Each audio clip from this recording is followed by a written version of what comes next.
Assalamualaikum warahmatullahi wabarakatuh.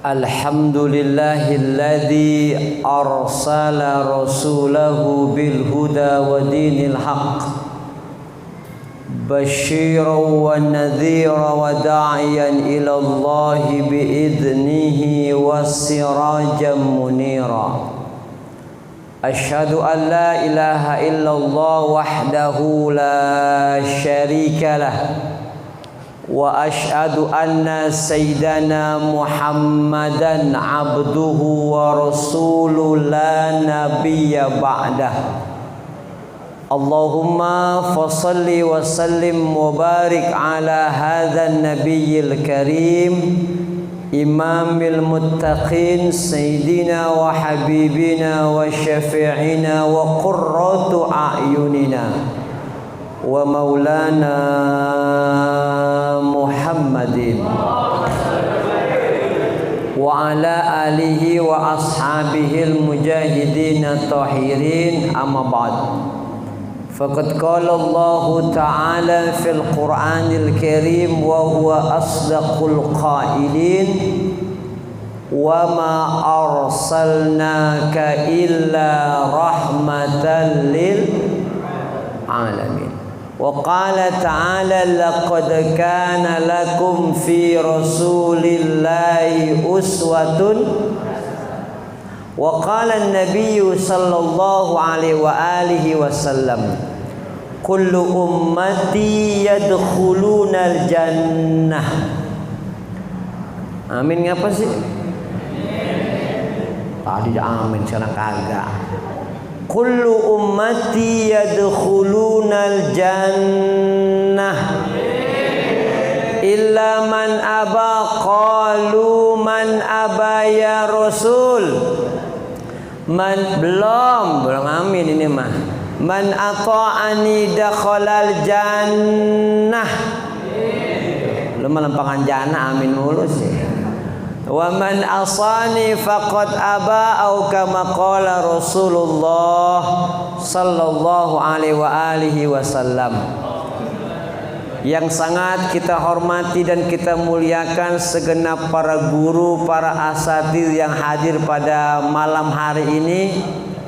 Wabil khusus akhirnya mahbub Ustaz Rahmani, Bapak RW Ubaidillah, ya.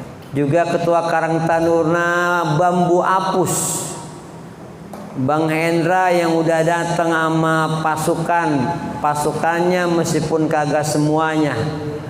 Dan adik-adik remaja, panitia, serta ketua Masjid Qubbatul Islam. Mudah-mudahan semua yang datang di malam ini saya doain semua. Aminin doa saya ya. Ayo anak muda aminin. Aminin. Belum kan gue belum doa. Ya Allah, mudah-mudahan semua yang datang di masjid ini semoga hidupnya pada berkah. Kalau berkah, saya doain kapan waktu nanti kita bisa ke Mekah, bisa tawaf melilingi Ka'bah, bisa sa'i dari Safa dan Marwah, bisa mabit di Mina dan di Musdalifah. Mudah-mudahan kita nanti bisa wukuf di Arafah. Semoga pulang haji dan umrohnya penghasilan kita makin nambah. Kalau nambah kita bisa beli sawah, bisa beli kontrakan rumah, bisa beli mobil yang mewah, punya istri solehah. Berarti ente jomblo ya? Udah punya anak? Ya, di luar kan jomblo. Iya. Hadirin wal hadirat rahimakumullah. Kumpulnya malam ini kita dipuji oleh ulama-ulama salafus saleh. Kenapa dipuji? Karena kumpulnya malam ini di antara tanda kecintaan kita kepada baginda Nabi besar kita Muhammad sallallahu alaihi wasallam. Dalam kitab An-Ni'matul Kubra 'alal 'Alam, ala waladi sayyidi bani Adam dijelaskan ada ulama yang bernama Hasan Al-Bisri. Ini ulama kepengen banget ngumpulin orang banyak agar dibacakannya sirah perjalanan baginda Rasul.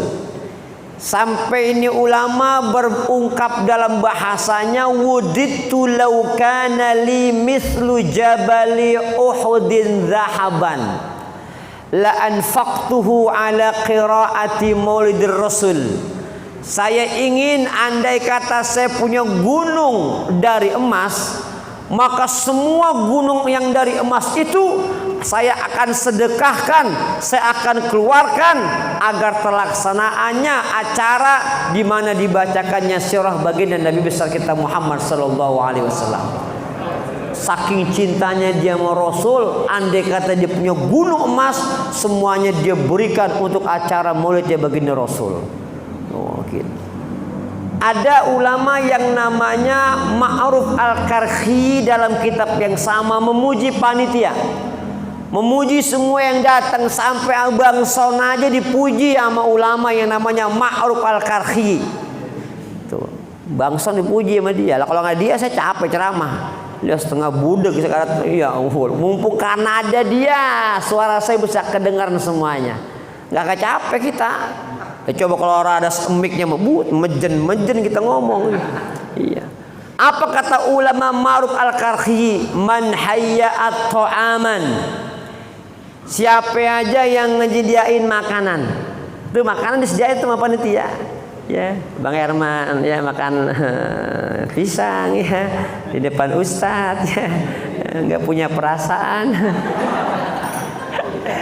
Man hayya'at ta'aman, siapa yang nyediain makanan. Apalagi nyediain makanannya? Li maulidir Rasul, untuk dibacakannya maulid Rasul. Wa jama'a ikhwana, ngumpulin teman-temannya. Ini andai kata bukan Covid ya, sampai keluar ini, ya enggak? Jalan lebih boleh jadilah, karena ada si Covid aja. Ya ini yang jadi begini nih. Dari bulan Maret saya Maret, April, Mei, Juni, Juli, Agustus, September orang ceramah-ceramah gara-gara si Covid najong banget. Iya. Wala bisa jadida, pakai pakaian yang bagus. Wa auqadas siraja, nyalain lampu karena malam. Mau dimatiin pada gelap semua. Wa tabakhara, bakar bukhur biar wangi. Di sini nggak ada bukhur ya, nggak apa-apa. Wa ta'attara, pakai minyak wangi. Ta'ziman li maudir Rasul, semuanya karena memuliakan kelahirannya baginda Rasul. Hasyarahullahu yaumal qiyamah ma'al firqatil ula minan nabiyyin. Entar kita semua yang datang ini malam dikumpulkan di padang mahsyar bersama para nabi dan rasul. Alhamdulillah. Bahkan dalam kitab Wasail, syarah kitab Syama'il, ada seorang ulama Imam Jalaluddin As-Suyuti. Dia muji kita semua dengan bahasanya, mamin baitin au masjidin au mahallatin quri'a fihi maulidir Rasul. Siapa aja ada di dalam rumahnya, di masjid, di tempat-tempat ibadah maupun tanah lapang, dibacakan di dalamnya maulidir Rasul, illa khaffatil malaika ala dzalikal bait au masjid au mahallah. Itu malaikat pada ngerumbungin, tahu ngerumbungin, pada kumpul, pada demo sama Allah biar bisa ngizinin biar kumpul orang di masjid ini, dikerubutin sama malaikat, dinaungin sama malaikat. Apalagi wasallatil malaikatu ala dzalikal makan, dan Allah mengampuni dosa-dosa orang yang datang pada malam hari ini.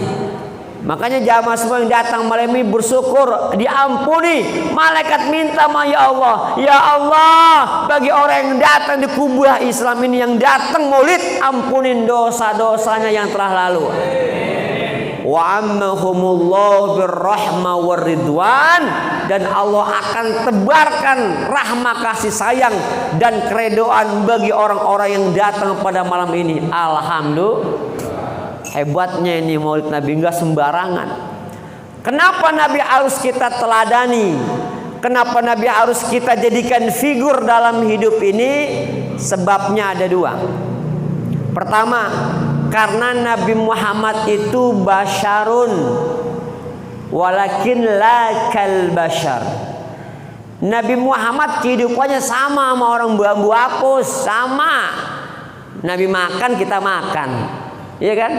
Nabi makan, kita makan. Ada yang makan risol, ada yang makan jeruk, ada yang makan pisang, ada yang makan pastel. Ya, itu semua sama sama Nabi. Nabi makan, kita makan. Nabi minum, kita juga minum. Nabi tidur, kita juga tidur. Nabi berkeluarga, kita juga berkeluarga, sama semuanya, cuman beda kualitas. Pada sisi kualitas yang berbeda. Kalau Nabi dikit makannya, kalau orang bambu apus dikit-dikit makan, tuh beda. Kalau Nabi dikit tidurnya, kalau kita dikit-dikit tidur. Ada ngaji namanya ngaji jider. Ngajinya sambil nyender. Iya, nyender kelamaan jilor. Ngajinya sampai molor. Molor sampai dalam namanya jiler. Ngajinya sampai ngiler. Enggak jadi masalah, yang penting ada di majelis ilmu. Kata Nabi, idza marartum biryadil jannah farta'u. Kalau ente menjumpai taman-taman surga, jangan kabur. Farta'u, ampiri taman surga. Wa ma riyadul jannah ya Rasul? Apa itu taman surga? Halaqatul dzikri wal ilmi, tempat orang berkumpul berzikir dan orang yang demen menuntut ilmu, itu namanya taman-taman surga. Berarti ini malam kita ada di mana nih? Kita di mana nih? Di masjid. Iya. Masjidnya punya nama, dalam hal ini namanya Raudhah min Riyadil Jannah. Taman surga, Pak. Taman surga, apa aja dunia aja Allah berikan. Kalau Allah jadi tujuan, Rasul jadi tujuan, dunia bakal ngikut. Tuh. Ini kita ngadain lillahi, nggak ada tendensi apa-apa. Emang kita demen sama maulid. Ya, karena Allah dan Rasulnya, dunia ngikut. Mana dunia? Tuh snack pada dibagiin, air pada dibagi-bagiin, yang di piring lain, yang di kotak lain. Itu dunia aja udah Allah buktiin tuh. Kalau Allah jadi tujuan, makanya kata orang tua saya dulu, kalau kita nanam padi, rumput ngikut. Tapi kalau nanam rumput, padi orang bakal ngikut. Kalau nanam padi, rumput ngikut ya? Ngikut. Tuh. Tapi kalau nanam rumput, padi nggak bakal numbul. Kagak ada tanamannya, nggak ada biangnya, nggak ada pupuknya, bagaimana dia numbul? Nah, karena Nabi manusia sama kita. Nabi punya keringat, kita punya keringat. Cuman keringat Nabi sama keringat kita beda. Keringatnya sama, kualitasnya beda. Nah, keringat Nabi makan wangi, maka ditungguin sama sahabat. Ngapa ditungguin? Wangi. Sahabat berebutan ya, pengen meluk tubuhnya Nabi karena wangi. Lah coba kalau keringat kita, lah coba itu udah benguk, udah asin, asem lagi ya. Siapa yang mau nungguin? Tuh, keringatnya sama, kualitasnya yang beda. Nabi punya ludah, kita juga punya ludah. Tapi ludah Nabi sama ludah kita beda. Ludah Nabi nih, hadirin hadirat, itu bisa jadi obat. Ada sahabat Nabi yang sakit perut, dikasih air sama Nabi, didoain sama Nabi, ditiup, diminumin sama orang sakit perut. Sejak dia minum air dari Nabi, seumur hidup dia nggak bakal sakit perut. Karena ada apa? Karena ada semprotan ludahnya Nabi. Tuh. Coba ibu sakit dikasih air sama lakinya, diludahin, TBC bisa. Ludahnya beda. Lah, ada sahabat Nabi yang sakit mata, bengkak merah plus belekan, ditiup sama Nabi, itu bengkak matanya merah, sembuh kempes. Kenapa? Karena kena bancetannya ludahnya Nabi. Lo coba kalau ibu sakit mata ngomong sama laki dah, Papa, Mama sakit mata. Ya agak-agak manja-manja dikit lah anak perempuan ya enggak. Papa, Mama sakit mata. Terus ludahin kayak Nabi. Itu laki-laki ngomong, emang lu mau gue ludahin? Mau Pak. Tuh laki habis makan jengkol, habis makan pete, genjer, ikan peda, ikan gesek, ya kan? Tuh kata lakinya, sini lu. Dia pegang sama laki, tiup, bismillah, cuh, tungguin 4 jam, tungguin, korengan bisa tuh mata. Ludahnya sama, cuman beda kualitas. Jadi kenapa Nabi harus kita teladani? Karena Nabi Muhammad itu manusia. Yang kedua, karena Nabi Muhammad punya akhlak. Akhlaknya yang orang lain belum tentu bisa, Bapak. Karena apa? Dia mulia, Rasul mulia. Karena akhlaknya luar biasa. Kalau akhlaknya biasa-biasa nggak akan jadi mulia. Makanya Bapak Ibu kalau beramal yang orang lain pada bisa ngerjain, amal kita nggak istimewa. Kenapa? Gampang, orang pada ngerjain. Tuh. Bapak rajin salat berjamaah 5 waktu, bagus. Itu ajaran Rasul, itu perintah Rasul, itu sunnah Rasul, tapi masih dianggap biasa. Kenapa? Karena banyak yang ngerjain. Tuh. Lu petin hadal, lu enak bener makan parcel, makan gitu di depan gua, lu enak bener lu membuat gua. Ntar gua nggak lama-lama ceramahnya, habis gua digodain sama makanan kiri kanan sih gua mah. Iya. Apa di mana gua ngomong jadi gua kayak gara-gara makanan ini. Ya, akhlaknya yang mulia.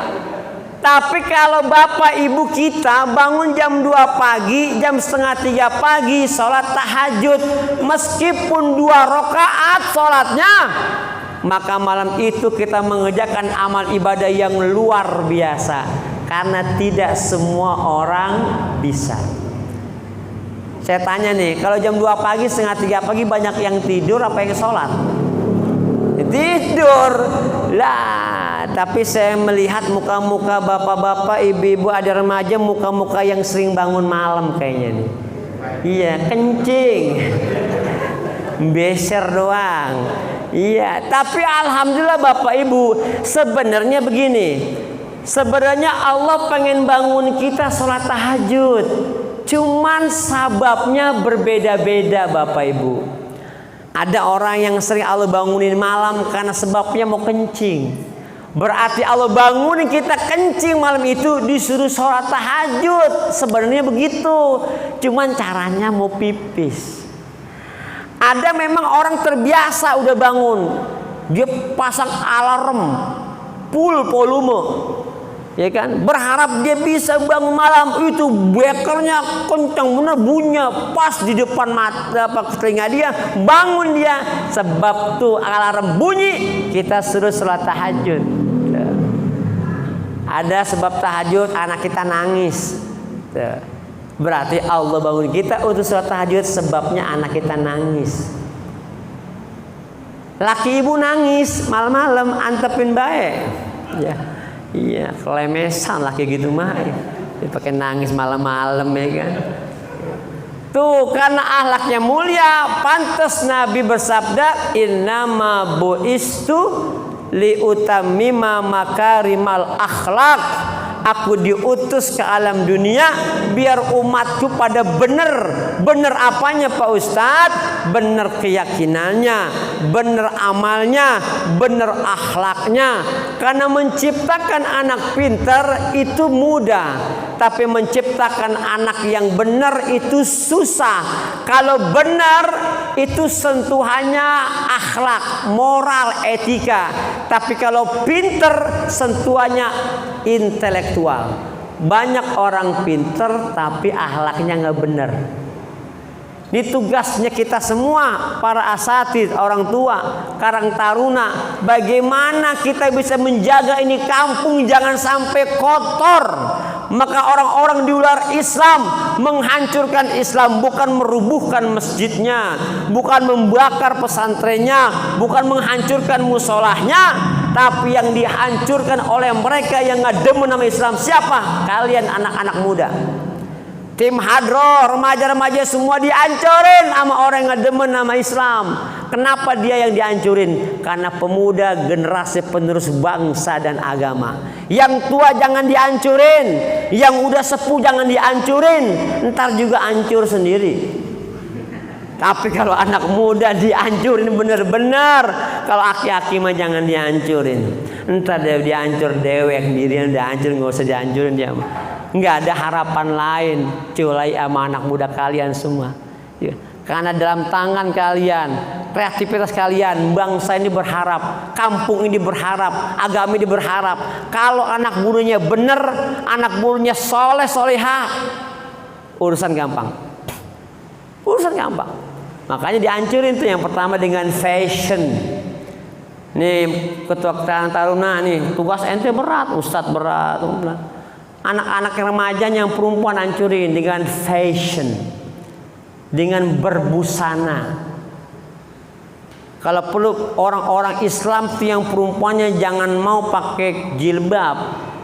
Kalau perlu diamburin auratnya, dipertontonkan sama orang yang bukan mahramnya. Tuh, diamburin tuh. Makanya pakaiannya sombong dia sama orang anak muda sekarang menurutnya bukan ngikutin ajaran Nabi, tapi ngikutin sebagian artis Indonesia. Bocah kampung buduk sombong ya kan. Artis lagu apa juga pantas artis mah. Jadi mah syuting saban hari. Ya enggak, duitnya berlipat-lipat. Rumahnya bertingkat-tingkat, mobilnya serba mengkilat. Lah kita itu sampai 4 ke salonnya saban seminggu 5 kali. Wajar dia mah melagu apa juga. Ini anak muda kampung pakai baju you can see. Ini kan yang keteknya kelihatan. Emang dia doang yang punya ketek. Yang lain juga punya nggak gitu amat. Iya, kadang-kadang gue gedek pakai, kadang-kadang kaos yang dia pakai punya adenya SD kelas 6. Dan dia SMA kelas 3, lu bayangin kalau kaos adenya dipakai memponya. Lu kan kita udah paham bener ya. Lu meletet namanya. Lu ngerti meletet? Apa meletet itu ya? Kesempitan. Nah, coba akhirnya ya begitu. Ya gimana kalau dimeletet mah? Iya, nggak usah dibayangin lu, nggak usah dibayangin, ya kan? Tuh, kan tuh yang namanya kaos naik kagak, turun kagak ngambang. Ya kalau orang India bagus pusernya, bocah kampung bodongan, ya. Lah puser pakai nongol, ya kan? Tuh diganggu, pakai celana di atas dengkul, ya kan mamerin pahanya, pakai celana yang namanya celana wahai. Hah? Awai, emang udah berubah namanya. Naik dikit ke atas celana hai, naik ke atas lagi celana aduhai, sampai mentok celana bohai. Lah artis mah paha bening, ke salon mulu perawatan. Lah bocah kampung paha betis buduk, ya buduk sombong ya kan. Tuh pakaiannya kadang-kadang atasnya pakai jilbab, bawahnya pakai celana yang ngetat apa namanya? Celana jingjing apa? Legging. Iya, pakai jilbab, pakai kaos ngetat, bawahnya legging. Lah coba itu. Lah kaosnya dimasukin bang, lah apemnya kelihatan. itu berarti dia nggak pakai baju. Kenapa? Karena dia laku tubuhnya kelihatan. Lah kagak boleh tong, nggak boleh neng begitu. Lu pakai gombrang, ini mah pakai lepis, lah pakai jilbab pakai lepis, terus tangan-tangannya robek-robekin gitu, dirobek-robek gitu. Iya, gue mah bingung dah, maksudnya apa sih dirobek-robekin? Iya, gue mah orang dulu, gue macam puyang. Maksud apa ya? Ya maksudnya ya kan bagusan rapi ya musik gitu. Jadi robek-robek kayak paru dari kelapa gitu. Lu maksudnya apa gitu loh? Orang-orang blok gitu. Iya. Maksudnya apa kok begitu? Itu kan gaya-gaya orang-orang luar yang mempertontonkan aurat. Islamnya dihancurin biar bocah-bocah kita begitu. Yang kedua pergaulan bang. Anak sekarang pokoknya ngeri saya. Beneran. Makanya bapak-bapak yang punya anak lah pondokin pesantren. Nggak usah takut nyanterin anak mah. Babanya pasti Allah kasih rezeki. Kalau nggak sekarang mah ngeri pak. Apalagi sekarang online sekolah, daring, emaknya udah hipertensi berantem bocahnya. Iya, pulsa habis bapaknya sepeneng, ya kan? Iya ngajarin PR, emaknya bego, bocahnya goblok, ya kan? Udah berantem mulu anak emak agak rapi-rapi kerjaan PR. Puyang, iya bayaran sekolah ora begitu. Tuh, puyang sekarang emang gak puyang apa semuanya puyang. Kita disuruh jaga 3M, memakai masker. M kedua menjaga jarak. 3 mencuci tangan. Pemerintah nganjurin 3M. Pemerintah bukan 3M, 7M. Goblok. Menterinya 7M, PA itu. Dia nganjurin 3M. Dan dia 7M ngerampok uang rakyat. Goblok bener. Makanya lu jangan percaya sama pemerintah udah. Lah kita 3 itu enakan dia. Kita 3 dia 7 ujung. Orang beres semuanya. Bener. Itu uang dansos tuh. Uang rakyat loh. Yang kebelangsak, yang di PHK. Itu orang gak punya otak manusia, mau otak iblis. Dimakan uang rakyat gile. Tega bener. Berapa miliar tuh? 7. Lah saya seumur saya belum pernah ngeliat 7 miliar saya. Kalau 3 juta tuh pernah ngeliat 3 juta. 3 mencuci tangan, jaga jarak. Iya, buset 7M. Ya, kalau ada depan gue gamparin tuh orang. Tega bener sama rakyat di kebelangsak ya, dimakan bener-bener. Tuh makanya nyiptain orang bener susah. Pinter banyak, pinter bohongin rakyat banyak. Tega bener ya. Saya mah namanya Ustaz juga punya hati nurani. Iya, nggak tegel jangan kata 7 miliar, ya kan? 1 miliar juga kan saya juga nggak punya, ya kan? Iya, 7 miliar uang rakyat. Tuh lihat, mimpin kalau dia pinter doang, tapi kalau akhlaknya bener, yang keblangsak rakyatnya. Pemimpin mah orang ada yang keblangsak, nggak ada. Hidupnya bahkan dari rakyatnya mah. Gaji dari rakyat, ya betul nggak? Mobil dari mana? Dari rakyat. Bensin beli orang beli. Ruangan ber-AC, gaji gede ya nggak? Rapat aja tidur aja dikasih duit. Iya, kita rapat bangun lu. Iya, dia rapat tidur dikasih duit. Coba bayangin tuh uang rakyat semua dia tuh. Kalau dia paham, saya tanya kenapa ada demo? Karena adanya ketidakadilan. Kita mah siapa aja boleh memimpin, kita nggak ngaruh. Mau jadi pusat siapa nggak ngaruh. Yang penting ekonomi bagus, ya kan. Bocah sekolah enak, kerja gampang, makan mudah, selesai. Mau siapa kerja pemimpin, gitu. Cari kerjaan gampang, makan enak, bocah sekolah lanjut, ya kan. Gitu doang harapan rakyat, mah nggak muluk-muluk. Tapi lihat ketika bangsa dipimpin hanya orang cerdas otaknya, tapi bejat akhlaknya, yang keblangsak rakyat sendiri pak. Kesian. Kadang-kadang saya nggak masuk akal pak, virus ada nggak ada? Itu kan makhluk Allah, pasti ada. Cuma permasalahannya di masyarakat kadang-kadang saya bingung. Ini tetangga saya nih ya hadirin hadirat, jatuh dari steger bang. lagi merenovasi musola. Jatuh dari steger 3 meter. Dibawa ke rumah sakit di Ciputat. 3 jam kemudian suruh tanda tangan COVID. Masuk akal nggak? Nggak masuk.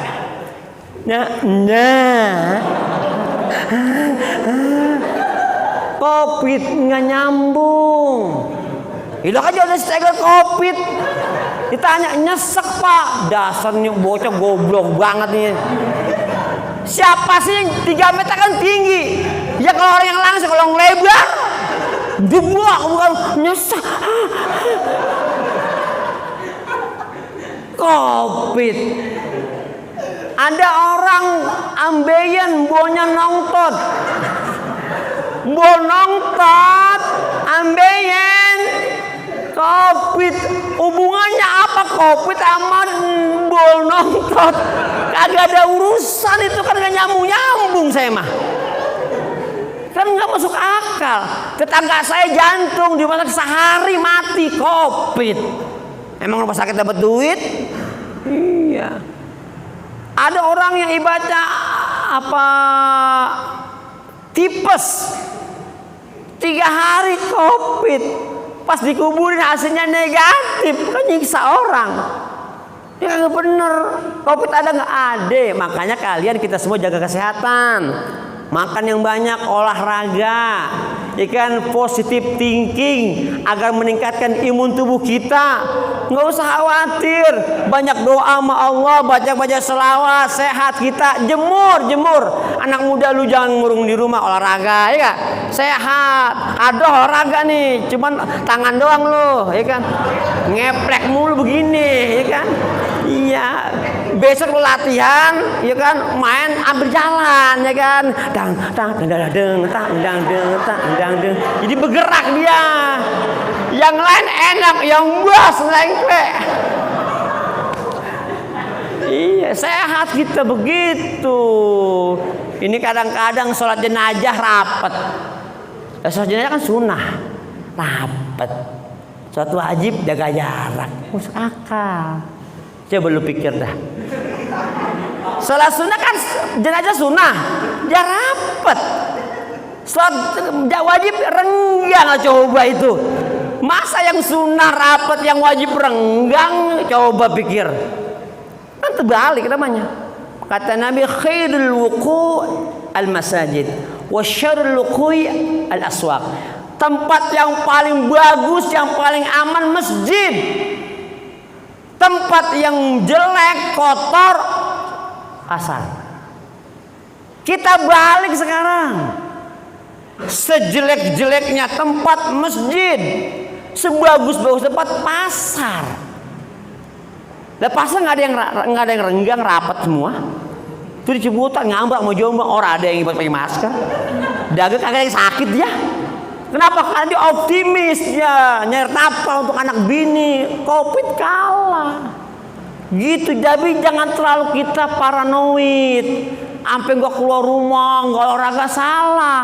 Keluar aja, kita mau kerja kan, jaga jarak, cuci tangan. Nilai kebersihan sebenarnya Isa udah ajarin. Tuh jangan cuci tangan mulu, ya kan, kapan makannya, ya kan? Lah, ntar tipis tuh tangan, ya kan? Semprot mulu ya, cuci lawi lah, makanya kapan bang? Iya, ini penting nih, karena menjadikan orang-orang yang bagus akhlaknya akan dipuji oleh baginda Nabi besar kita Muhammad SAW. Makanya akhlak nomor 1, nah, pintar mah nomor sekian. Karena akhlak itu tingkatnya di atas, akhlak, ilmu, amal. Ilmunya ada, amalnya ada, akhlaknya nggak ada, jelek. Contoh nih ya, contoh. Laki-laki sholat pakai sarung, buntelan sarungnya di atas pusar sini, di bawah dada, nggak pakai baju, ya sarung doang. Cuman ini di atas pusar, di bawah dada. Sholat maghrib, sah nggak? Sah nggak? Kenapa sah? Menurut aurat nggak sah. Kenapa nggak sah? Karena dia belum wudu. Ya, lah kalau belum wudu nggak bisa.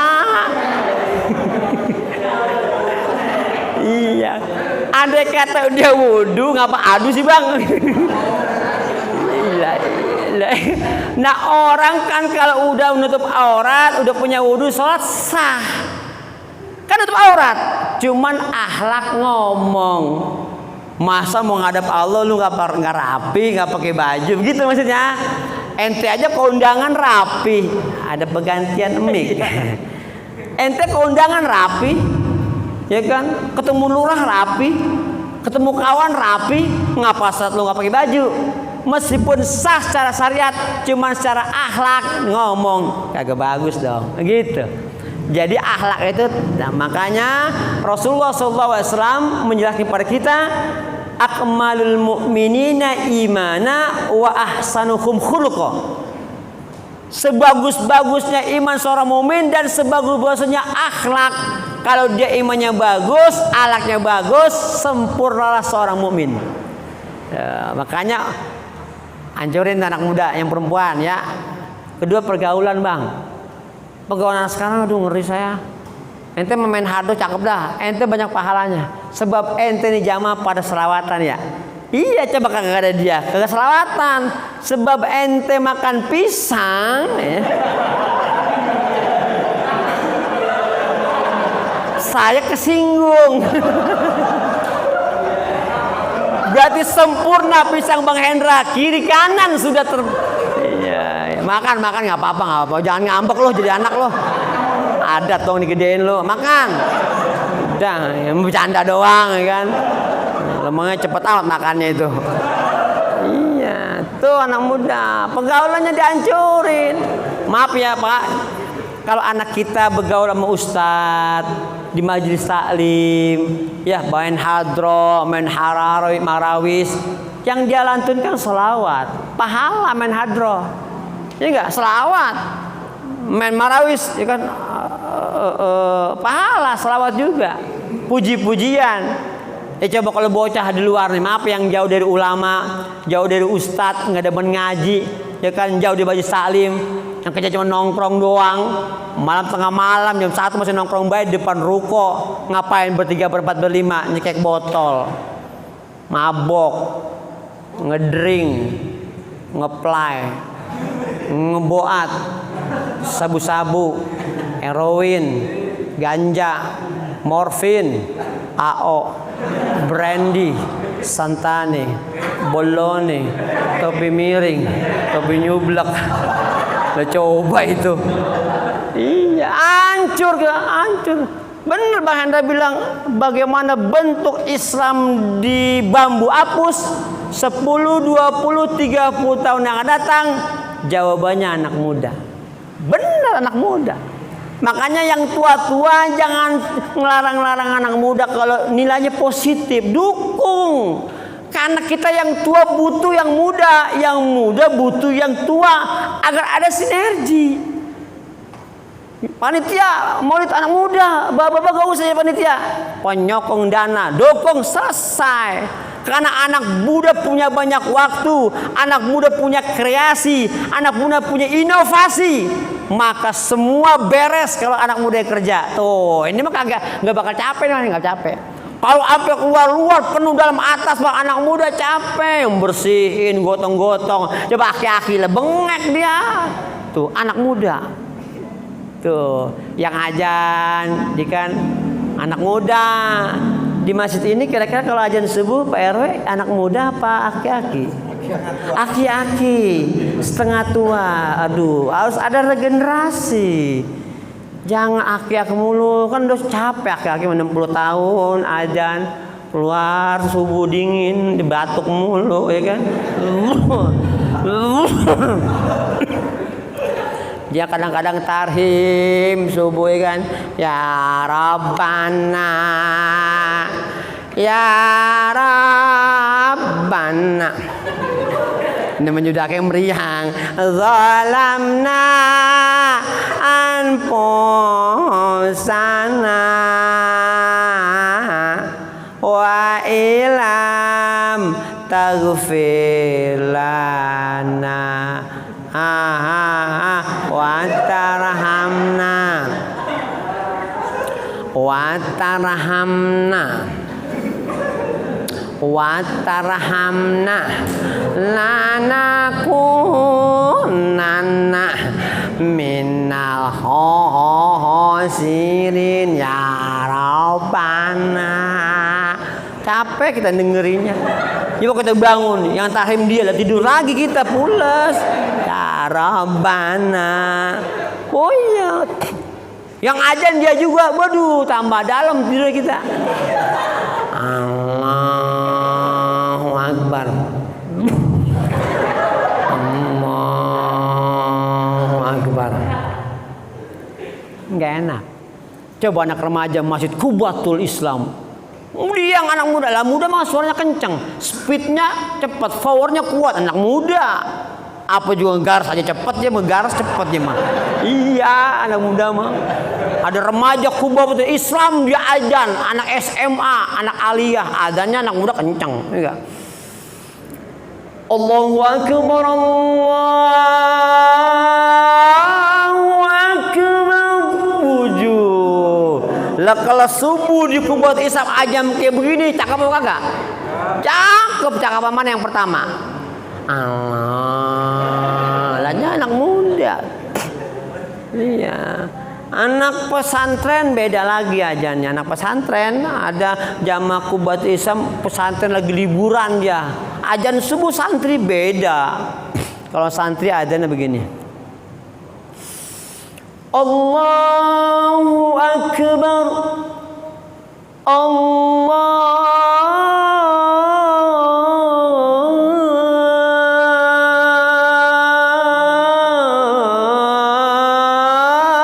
Akbar. Waduh, kalau di Kubatul Islam, waduh, ada mama bangun subuh, tarik calon mantu. Waduh, calon mantu baik kan. Iya, bagus suaranya. Tiba yang pertama, Allah. Tuh. Anak kuliahan beda lagi, remaja Kubatul Islam juga yang ngajan, cuman dia mahasiswa. Mahasiswa tarikannya beda. Kalau mahasiswa begini nih. Nungguin ya.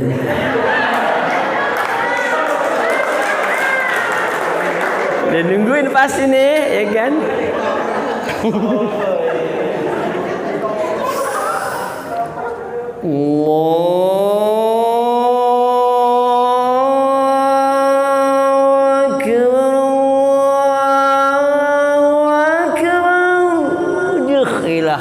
Kalau anak muda yang kayak begitu, kayak ajan di mana tuh? Kayak di mana ajannya? Di Mekah, di sini, di Mekah dari mana? Lah jauh-jauh banget yang Mekah, yang kita yang ajan dewek di Mekah jauh banget. Ada anak muda yang kagak pernah ke masjid. Udah kagak pernah ke masjid, kagak pernah adzan, sombong lagi. Ah, lu bertiga suara orang bagus. Nih yang sombong kok jarang adzan dan nggak pernah adzan, dia nyoba suaranya. Nih suara gua nih. Yang gua pendem selama 10 tahun. Buset. Sombong. Lo sudah pendem lo. Lah dia adzan keder kagak biasa kan. Nariknya lagi ruku, sombong banget. Ruku orang mah kagak pakai ruku, dia adzan dari ruku nariknya.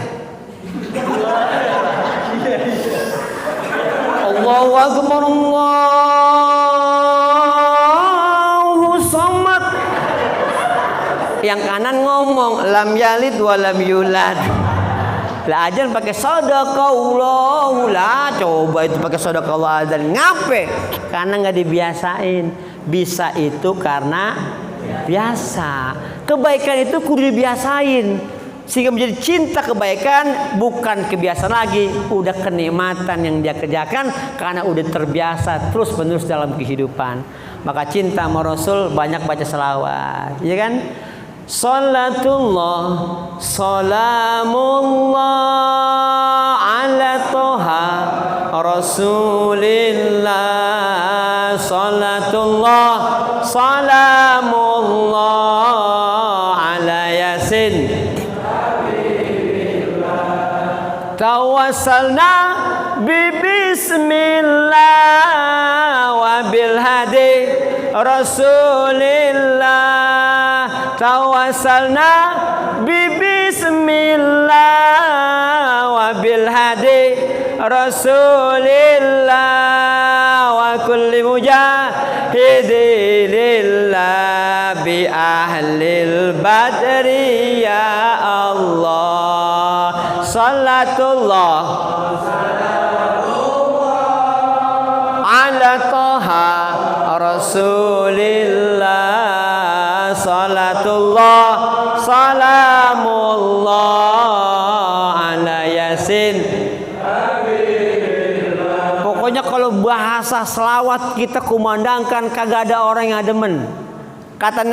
Kata ulama, siapa yang banyak baca selawat antalina qalbak, hati kita bakal adem, bakal lunak, bakal lembut, dilembutkan oleh banyaknya selawat Rasul. Yang kedua, orang banyak selawat antudrikal hajatak, hajatnya akan cepat dikabul. Kalau doa bapak ibu pakai istighfar rada lambat nyampenya. Tapi kalau doa campur sama salawat, istighfar plus salawat, itu doa akan cepat nyampenya karena kemuliaan baginda Nabi besar kita Muhammad sallallahu alaihi wasallam. Yang ketiga, orang yang demen baca salawat Allah jauhkan dari bala dan bencana. Yang kedua, orang cinta sama Rasul jaga warisannya, Al-Quran, sunnah dan ulama. Bukan ulama aja, ustadz kita itu termasuk, guru kita termasuk. Kadang-kadang di Indonesia saya bingung, Habib banyak di Indonesia, banyak bener. Ngapa Habib Rizik doang yang ubur-ubur, semua bingung. Iya kan? Banyak gak Habib? Banyak. Ngapa Habib Rizik doang yang ubur-ubur? Gubernur banyak. Ngapa si Anies mulu yang digituin ya? Saya mah bingung. Organisasi banyak. Ngapa FM mulu yang digedegin? Tuh, padahal yang bencinya bukan orang di luar Islam, yang benci Islam sendiri. Makanya Nabi mengingatkan kepada kita, ja'al islamu gharib wa sayaudu ghariban kama bada'a fatuba lil ghuraba alladzina yuslihuna ma afsadan nasi min ummati. Islam itu datangnya aneh, dan nanti di akhir zaman Islam akan dianggap aneh lagi, bukan sama orang di luar Islam, tapi dianggap aneh sama umat Islamnya sendiri. Fatuba lil ghuraba, maka beruntunglah orang yang dianggap aneh saat itu. Siapa mereka? Alladzina yuslihuna ma afsadan nas min sunnati, orang yang berpegang teguh pada sunnah Rasul di tengah masyarakat saat itu ingin menghancurkan sunnah Rasul dalam kehidupan beragama. Tuh, makanya kalau dipegang bara di tangan, dilepas, hilang keimanan. Berat jaga iman di akhir zaman. Yang ketiga, cinta sama Rasul, siap berjuang, rela berkorban untuk orang yang kita cintai. Kalau kita cinta sama orang tua, apa yang udah kita tunjukin sama orang tua, bahwa kita sayang sama orang tua. Ini kadang bocah sekarang, maaf ya matiin, nih saya umur saya 48 tahun. Kalau saya berbicara sama adik-adik remaja, anggaplah saya abang ente. Ya, karena duluan saya hidupnya. Kalau hidup pengen berkah, hidup ingin sukses, nyenenginlah hati kedua orang tua kita, selesai.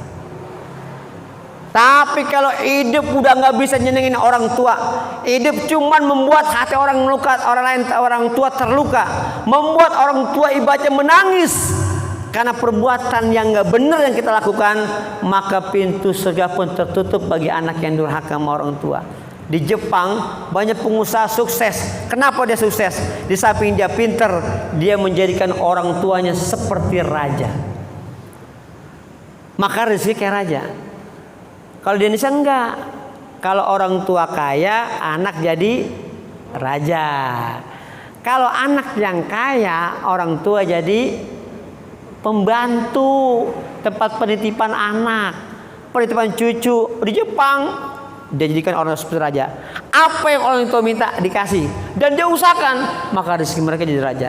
Ente kita pengen hidupnya berkah, hidupnya manfaat, sukses, senengin orang tua. Mumpung masih ada, mumpung masih hidup. Kalau udah nggak ada, waduh, baru terasa betapa pentingnya kehadiran orang tua dalam hidup kita seorang anak. Ini saya nih udah dua-duanya meninggal. Ayah saya meninggal tahun 90 ketika saya masih pesantren di Jawa Timur. Meninggal hari hanya apa saya nggak dikasih tahu. Habis 7 hari baru jemput saya ke Jawa Timur. Dibilang bapak dirawat di rumah sakit. Tapi kontak batin anak nggak bisa dibohongin. Kayaknya bapak udah kagak ada. Pulang saya ke rumah, hanya sekedar mendengar namanya orang tua saya udah dikuburin. Ibu saya meninggal tahun 2005 saat saya masih kebelangsak. Masih susah. Dulu saya susah. Lu kayaknya senang banget gue susah loh. Susah Pak. Rumah ngontrak Pak. Ngajar di SMP masih honor. Khotib Jumat ya, kadang-kadang cepet, kadang-kadang pegoh ya. Ya begitulah nasib saya dulu ya kan. Tapi saya punya keyakinan, saya masih punya emak saya. Ya. Saya masih punya ibadah mertua saya. Karena doa mereka enggak akan pernah ditolak Allah Subhanahu wa taala. Ente yang udah kerja jangan pernah orang tua, kasih orang tua. Ketika ente ngasih orang tuanya duduk, ente di bawah kayak orang mau sungkem. Ente kasih duit sama emak sama bapak, tangan ente angkat tinggi-tinggi di depan orang tuanya. Mah, Pak, doain saya. Angkat tangan tinggi-tinggi. Biar saya ibadahnya hidup saya bahagia. Begitu, jangan ngasih doang, doain. Entar keluar dari mulut emak kita, keluar dari mulut ayah kita, ya Allah, berikanlah ya Allah keberkahan terhadap rezeki anak saya yang masih bujangan, amin. Cepet ya Allah temuin jodohnya, cepetin ya Allah dapat rumahnya, cepetin ya Allah punya kendaraan, cepetin punya anak. Orang tua dikasih 1 amplop doanya bisa 5. Tuh hebat ya orang tua. Kalau kita dikasih sama orang tua cuma 1 balasannya, makasih ya mah, makasih ya pak, gitu doang. Tapi kalau orang tua dikasih anak 1 amplopnya 5 doanya. Dulu saya dikasih amplop sama ngasih orang tua saya, amplopnya tipis. Habis sholat Jumat, habis sore datang ke mama aku kan. Terus aku kasih dia, terus aku angkat tanganku di depannya. Terus mamaku berdoa kepadaku 5 doanya. Kenapa ibu saya doanya 5? Karena saya ngasih 50.000. Jadi sekali satu doa ceban nih kan. 5 doa 50.000 gitu kan. Nah, kalau 1 juta masih bingung doanya apa lagi. 1 juta kan banyak ya. Tapi lihat, ridallah fi ridal walidain wa sukhtullah fi sukhtil walidain. Ridha Allah bergantung ridha kedua orang tua. Kalau Allah ridha, pasti orang tua ridha. Ridha orang tua, Allah juga ridha. Dan murka Allah juga bergantung murkanya orang tua. Kalau sudah tiada, barulah terasa ya. Makanya jalan-jalan ke Cikini jangan lupa beli rambutan. Tausiah saya sampai di sini, kita akan berjumpa di lain kesempatan. Pergi ke pasar beli sepeda, bayarnya ngantri sekali. Kalau ada omongan saya yang salah, jangan simpan di dalam hati. Kuntilanak naik sepeda, sepedanya kejebur sumur. Saya udah bilangin bang, dia jangan naik. Dia masih bandel baik, udah kesel saya ngajarin dia berat, bener ngajarin dia membandel banget ya. Iya. Nah, hadirin wal hadirat rahimakumullah. Jamaah bisa ngaji sama saya tanggal 10 Januari. Dari Senin sampai akhir Rabu di Global TV jam 5 pagi Ustadz Pasha. Jadi kalau ada Ustadz Pasha nggak usah ragu, pasti orang yang ini. Tapi aku kalau di TV putih, ya kan? Karena aku di biasa lah, di make over dulu lah gitu ya. Itu putih saya dulu di TV putih. Ada cakapan dikit saya mah kalau TV mah. Jumat sampai Sabtu itu di Antv jam 5 sore. Dan hari Minggu di Trans 7. Insya Allah bang semuanya saya tidak ada. Ya. Ngasih tahu doang saya nggak ada. Ya telat amat tawanya. Iya, kita baca Fatihah dah. Mudah-mudahan semua panitia yang datang di malam Allah sehatkan badannya, Allah murahkan rezekinya, Allah berkahkan usahanya, Allah berkahkan umurnya, dan Allah jadikan kalian semua menjadi anak yang soleh dan solehah. Ala hadiniyah wa binyatin solehah wa ila hadratin Nabi Mustafa Rasulullah sallallahu alaihi wasallam. Syekhulillahumul Fatihah. Iyyaka na'budu wa iyyaka nasta'in. Ihdinas siratal mustaqim. Siratal ladzina an'amta 'alaihim ghairil maghdubi 'alaihim waladdallin. Amin. Terima kasih. Mohon maaf lahir batin. Wassalamualaikum warahmatullahi wabarakatuh.